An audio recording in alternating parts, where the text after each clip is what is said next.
Friends, ఇవాళ మా తోటలో దొరికి ఈ ఆకు, దీన్ని పాయలాకు అంటాం. దీంతో పప్పు చేసుకుంటే చాలా టేస్ట్గా ఉంటుంది. మనం పాయలాకును ఫస్ట్ శుభ్రంగా 2-3 టైమ్స్ కడుక్కోవాలి, ఎందుకంటే అందులో మట్టి ఉంటుంది.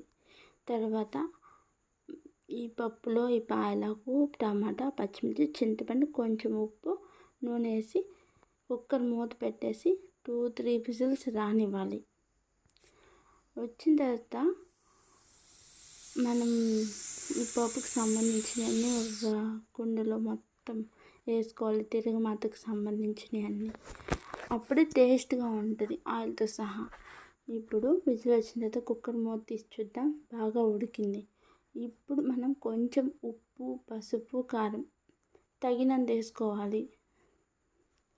వేసుకున్న తర్వాత ఈ పప్పు అనేది బాగా వేపుకోవాలి, ఎర్రగా ఆనియన్స్ మగ్గేంత వరకు. ఇప్పుడు దీంట్లో ఉన్నవి కొంచెం వాటర్ వంచుకొని మనం పప్పు బాగా ఎనుపుకొని మిగిలిన వాటర్ని ఈ పప్పులో వేసి ఇంకా బాగా ఇట్లా ఎనపడం వల్ల మెత్తగా అవుతుంది.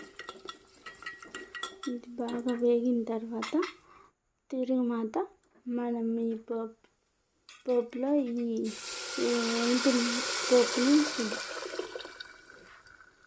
ఇట్లా వేసాం కదా, చాలా టేస్ట్గా ఉంటుంది. ఒక్కసారి ట్రై చేసి చూడండి, చాలా సింపుల్గా అయిపోతుంది.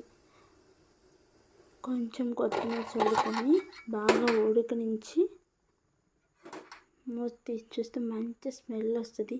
అన్నంలో కానీ, సంగట్లో కానీ, చపాతీలో కానీ, ఏ విధంగా తిన్నా కానీ మంచి టేస్ట్గా ఉంటుంది.